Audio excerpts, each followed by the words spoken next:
Hello, crypto fans, and welcome to the DailyCoin TV Digest, the Flipside edition. Top 5 stories that you need to know from the crypto space.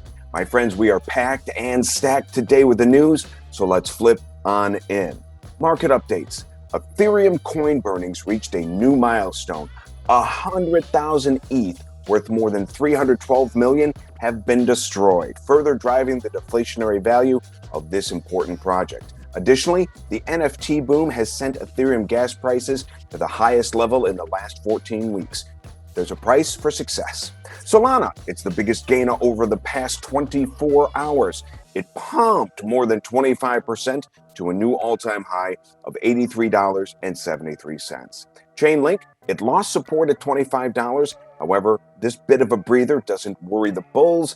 Its longtime prediction of this Oracle token is north of $40. And VeChain created a new blockchain initiative aimed at carbon emissions data tracking. Very cool, very interesting.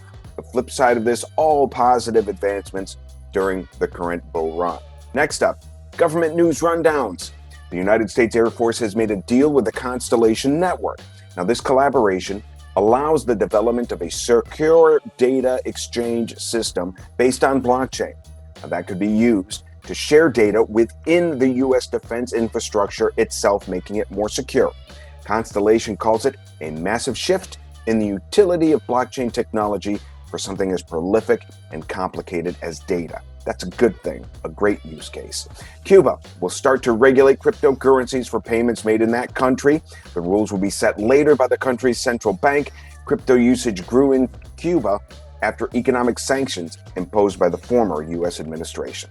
South Korea's Financial Intelligence Unit set up a separate division to monitor suspicious crypto transactions, strengthen the supervision of operators, and detect possible money laundering. The Bureau comes online in September, and crypto exchanges that fail to register with the KFIU will not get permissions to operate.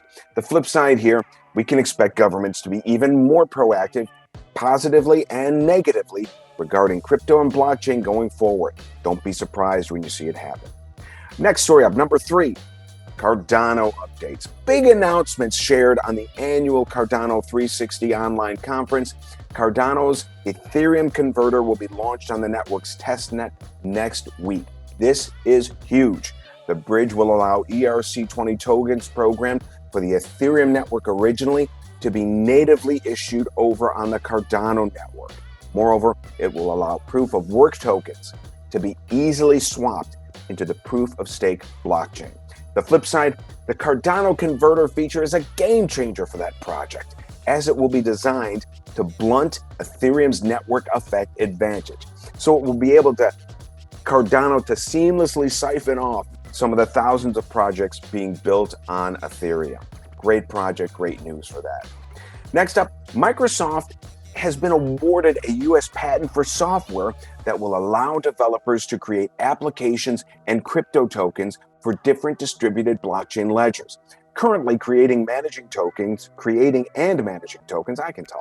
is very difficult and complex because of the lack of standardization across different blockchains. The Microsoft patent promises to make crypto creation process easier and more efficient. Basically, a user's request comes into Microsoft, the system provides templates with various features and control functions, and then the system also gives a common interface for managing the tokens. Now, the flip side is it's a bit of a cookie-cutter approach, but it's still a big step forward toward attracting creative developers into the blockchain who might not be there. Our last story of the day, Founders Fund and Paradigm have announced that they are backing a music marketplace called Royal. Royal is planning to sell song rights as NFTs. This is the idea, it's pretty cool. Royal will allow users to buy shares of songs through its portal, and then they earn royalties when the music that they've invested in gets more popular. The launch of the Royal Music Investment Platform will include $16 million upfront in seed funding from the Peter Thiel Founders Fund and Paradigm, a crypto-focused investment firm. Flip side, I don't see any flip side for this. Another novel use case for NFTs. That's it for me. Please be sure to like, share, and subscribe, and be sure to join us for the next episode of the Daily Coin Digest. Thanks for watching.